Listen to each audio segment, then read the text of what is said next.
Hello again, world. Michael G. Nastos here, reporting for WDEE TV Headline News, coming to you from our studios in Ypsilanti, Michigan, with news, our top 5 stories for this Friday, September 26th, 2014. And our number 1 story comes from the Dexter leader and writer Austin Smith.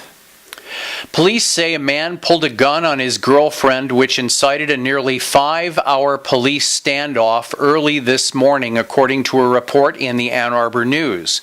A 31-year-old Dexter Township man is in police custody, giving himself up at about 5:40 a.m. this morning, according to the report. Police were called to the man's residence in the 600 block of Madden Road in Dexter at 11:30 last night. The Ann Arbor News reports the man pointed the gun at his girlfriend and told her to get out. She then called the police. Thankfully, nobody was injured in this incident. More on this story, a lot more, can be found in our local news feeds link on our website at WDEETV.com. Coming up next, our second story, an Ypsilanti Township man is found guilty of child abuse. At Morgan Taylor, buy 2 suits, get a 3rd suit free. Morgan Taylor is located at 133 West Michigan Avenue in Ypsilanti. Clothing and accessories for men, women, and children at Morgan Taylor. Open Monday through Saturday, 10 a.m. to 6 p.m. Call 734-221-0296. Ask about layaways and in-store financing. At Morgan Taylor, buy 2 suits, get a 3rd suit free. Welcome back to WDEE TV Headline News, coming to you from our studios in Ypsilanti, Michigan. I'm Michael G. Nastos reporting. Our next story today comes from the Ypsilanti Courier. No rider byline was given. The Ann Arbor News is reporting an Ypsilanti Township man accused of throwing his young son on the ground hard enough to cause serious brain damage has been found guilty of second-degree child abuse. Vanerith Katmanavong was found guilty September 19th, according to this report. The case goes back to the night of July 27, 2013, when his son, who was 6 months old at the time, was hospitalized in critical condition. More on this story can be found on our local news feeds link on our website at WDEETV.com. Coming up next, dozens of Detroit Mayor Mike Duggan's appointees will receive a salary of $100,000 or more.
Moving right along with WDEE TV Headline News, coming to you from our studios in Ypsilanti, Michigan, and our third of top 5 stories today comes from the Detroit News and writer Darren A. Nichols. Mayor Mike Duggan is paying nearly half of his appointees' salaries of more than $100,000 a year as Detroit moves to revamp itself for the post-bankruptcy era in city government. Duggan, who took office in January as the city's 75th mayor, is paying 45 of his 84 appointees $100K or more per year. That includes annual salaries of $250,000 for the director and deputy director of the Detroit Building Authority, that's David Minardo and James Wright, respectively, $195,000 to the Detroit Water and Sewage Director, Sue McCormick, and the inherited $225,000 for Chief Financial Officer John Hill. Hill was appointed in a joint decision of emergency manager Kevin Orr and Duggan in 2013. Chief of Staff Alexis Wiley said the Duggan appointments have faced more scrutiny than previous administration's appointees, considering high-level staffers have to be vetted and approved by state officials in the emergency manager situation. More on this story can be found in our local news feeds link on our website at WDEE TV.com. We hope you check that out. Coming up next, Citizens for Oil-Free Backyards will be hosting a community potluck. At Morgan Taylor, buy 2 suits, get a 3rd suit free. Morgan Taylor is located at 133 West Michigan Avenue in Ypsilanti. Clothing and accessories for men, women, and children at Morgan Taylor. Open Monday through Saturday, 10 a.m. to 6 p.m. Call 734-221-0296. Ask about layaways and in-store financing. At Morgan Taylor, buy 2 suits, get a 3rd suit free. We return to more news, WDEE TV Headline News, coming to you from our studios in Ypsilanti, Michigan for this day. And out of our top 5 stories, here's story number 4, coming from the Dexter Leader. No writer byline was given. The Citizens for Oil-Free Backyards is holding a community potluck October 11th from 4:30 to 6:30 p.m. In a press release, they said, "We want to thank you for all your incredible support by coming together to celebrate what our community has accomplished and to raise a glass to West Bay being gone, at least for now," they wrote on their Facebook page. The event, the potluck, will take place at 2750 East Delhi Road in Ann Arbor. Continuing in the press release and the Facebook posting, West Bay didn't count on one thing when it came to Scio. When people pull together, community is created, they continued. And now, because of our increased connections with each other, our community is stronger than ever, and that is another great thing to celebrate. Much more on this story can be found on the local news feeds link on our website at WDEETV.com. Coming up next, 51 turtles are found in all places. The pants of a man attempting to cross the U.S.-Canada border. I wonder if they had passports.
Welcome back to WDEE TV Headline News, coming to you from our studios in Ypsilanti, Michigan. And this next story, number 5 story today, comes from the Detroit Free Press and writer Robert Allen.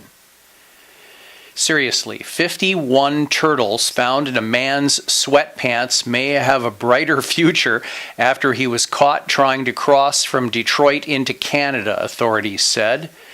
Kai Zhu was charged with federal smuggling crimes for trying to return to Windsor with the live reptiles tucked in baggies around his legs, according to a criminal complaint filed in U.S. District Court in Detroit. Before he was stopped August 5th, investigators with the U.S. Fish and Wildlife Service report watching Zhu pick up a box labeled "Live Fish, Keep Cool" from the USP Customer Center on Hoover Street near 8 Mile Road, according to the complaint filed Tuesday and later unsealed. The box was from Alabama, which experts say is a popular area for turtle breeders. Asked why anyone would smuggle turtles out of the United States, Gavin Shira, with the U.S. Fish and Wildlife Service, which investigated the case against zoo, said that it has to do with demand for the turtles in Asia and not necessarily for pets. He said there is now a burgeoning Asian market, adding that there is a lot of both illegal and unregulated turtle consumption, probably for soup. More on this story can be found on our local news feeds link on our website with a little grain of salt at WDEE TV.com. Coming up next, our WDEE TV Weekend Report on music and sports. At Morgan Taylor, buy 2 suits, get a 3rd suit free. Morgan Taylor is located at 133 West Michigan Avenue in Ypsilanti. Clothing and accessories for men, women, and children at Morgan Taylor. Open Monday through Saturday, 10 a.m. to 6 p.m. Call 734-221-0296. Ask about layaways and in-store financing. At Morgan Taylor, buy 2 suits, get a 3rd suit free. Welcome back to WDEE TV Headline News, coming to you from our studios in Ypsilanti, Michigan. Thanks to my producer, Tony D. And thanks to our friends Morgan Taylor. Buy 2 suits, get a 3rd one free. Also the Eastern Echo, and visit Ypsi. In headline sports, the Detroit Red Wings broke ground yesterday on their new $650 million NHL hockey arena, 15 years in the making. It encompasses some 45 blocks in between Detroit's downtown and midtown neighborhoods, by Charlotte Street to the north, Grand River to the west, Grand Circus Park to the south, and Woodward Avenue to the east. The 20,000-seat arena would be located on Woodward Avenue from Sproat to Henry Street. It is estimated that 56% of the funds will come from private contributors and 44% from the public, raising controversy with so much money from the people being invested into a corporate entity. One of the greatest rivalries in college football takes place Saturday when Michigan battles Minnesota for the Little Brown Jug in Big Ten action. With both teams struggling, there's even more incentive to seize the prize trophy. Since 1969, here's a figure for you, Michigan has won 38 of the last 41 contests. But this year might be one for the Golden Gophers to steal. The jug taken away from the Big House, possibly, or perhaps Brady Hoke and the Wolverines can be motivated to take this game and regain some pride. Kickoff for Minnesota at Michigan is at 3:30 p.m. It's at the Big House. You can check out an interview in our local content link with Ken McGee, who co-authored the new book, The Little Brown Jug, The Michigan-Minnesota Rivalry, on the Michael G. Nastos Show here on WDEETV.com. Once again, that's Minnesota at Michigan. Matt Shoemaker's regular season may be over, as his oblique strain has kept him out of the LA Angels starting rotation for almost 2 weeks since they clinched the AL West title. With daily rest, the ex-EMU pitcher is hopeful to return in time for the divisional series. Most of the Angels starters who got them to the playoffs have been beaten up, but Shoemaker is being counted on to return and excel in postseason, as he has all year long. The Angels' magic number to clinch the best record in the American League and home field advantage up to possibly the World Series is at 1.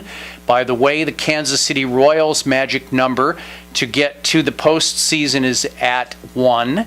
And the Detroit Tigers' magic number to clinch the American League Central is 2, any combination of Detroit wins or Kansas City losses. In WDEE TV Headline music and entertainment news, and we encourage you to check out and support artists in their endeavors.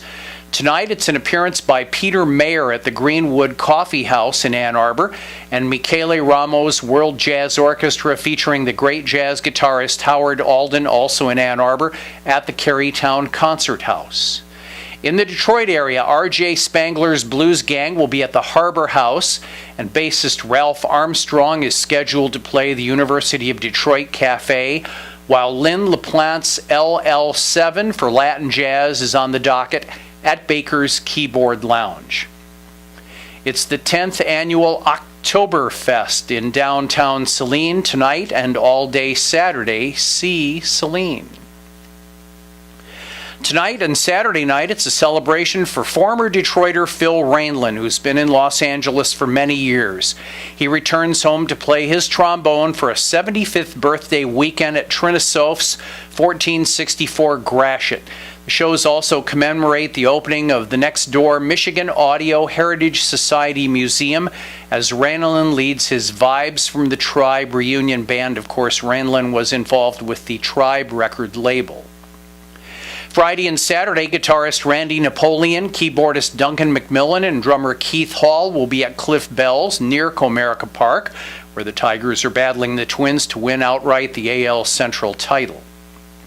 Saturday, it's all about Eve, Katie Geddes, Deb Wood, and David Vaughn for the Outfest at Braun Court in Ann Arbor's Carytown District, 7 to 8 p.m. Sunday, the Scott Gwinnell Jazz Orchestra joins the Warren Symphony Orchestra at 3 p.m. at the Macomb Center in Mount Clemens, Clinton Township.